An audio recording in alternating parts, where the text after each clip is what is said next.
Tuloy-tuloy pa rin sa paghahain ng kani-kanilang Certificates of Candidacy ang mga nagbabalak tumakbo para sa 2025 midterm elections.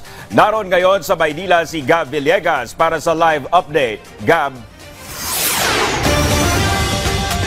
Dominic, sa ika-6 na araw ng paghahain ng Certificate of Candidacy at Certificate of Nomination and Acceptance ngayong araw, iba't ibang mga personalidad at mga party list groups ang formal lang naghain ng kanilang kandidatura para sa 2025 national and local elections.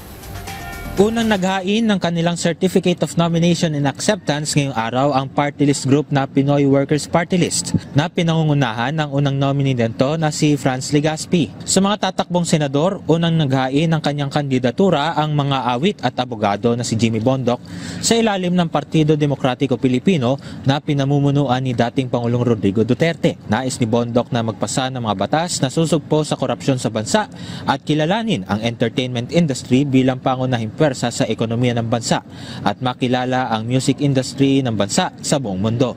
Ang puwersa na to ay hindi pa optimized sa ngayong panahon, hindi tulad sa ibang bansa na gamit ito. Sa Senado, of course, ang kapangyarihan niyan ay mag-concur sa mga treaties. We can encourage the adoption or the creation of treaties para po tayo ay magkaroon ng pag-ugnayan sa ibang bayan and to exchange talent and our music force, no? Para umunlad ang turismo at makilala ang kultura ng Pilipino globally. Nang matanong hinggil sa plunder complaint laban kay dating Pangulong Duterte sa Department of Justice, ito ang kanyang naging pahayag. Talagang susunod na lamang sa very time-honored principle na innocent until proven guilty. At ako na po, bilang kaibigan niya, ay sigurado naman na ang lahat ng ginawa ng ating nakaraang Pangulo ay the best interest of the people.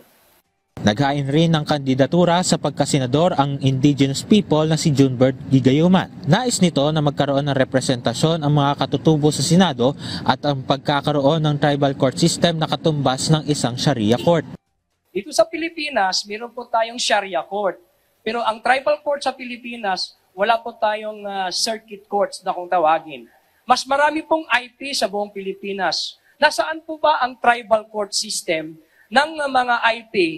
Naghain rin ng CONA ang P3PWD party list sa pangunguna ni dating COMELEC Commissioner Rowena Guanzon. Nais ni Guanzon na magkaroon ng 5% share ang mga persons with disability o PWD sa pondo ng mga ahensya ng pamahalaan at mga local government unit, kabilang ang mga government-owned and controlled corporations kalintulad sa Gender and Development Program. Nang matanong tungkol sa pagharang sa pag-upo ng P3PWD ngayong 19th Congress, ito ang kanyang naging pahayag.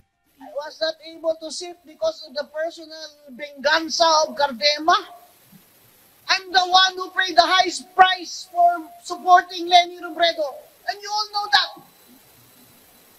Ngayon gusto na nila ako ipakulong.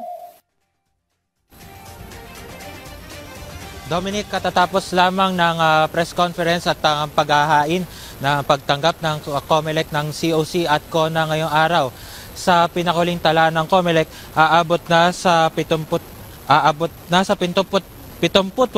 ang kabuong bilang ng mga naghain ng kanilang COC para sa pagkasenador. Sa bilang na ito, 8 ang naghain ng kanilang kandidatura ngayong araw.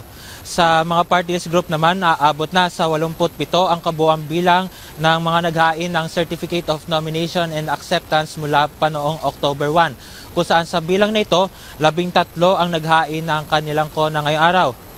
Dahil sa inaasahan namang dagsa ng mga maghahain ng COC at CONA sa mga tanggapan ng COMELEC sa buong bansa, simula bukas hanggang sa Martes, October 8, sinabi rin ng komisyon na tatanggapin nila ang COC at CONA ng mga senatorial aspirant at mga party list group kahit na lagpas na ng alas 5 ng hapon basta't nasa loob lamang sila ng venue kung saan tinatanggap ng COMELEC ang kanilang mga COC at CONA.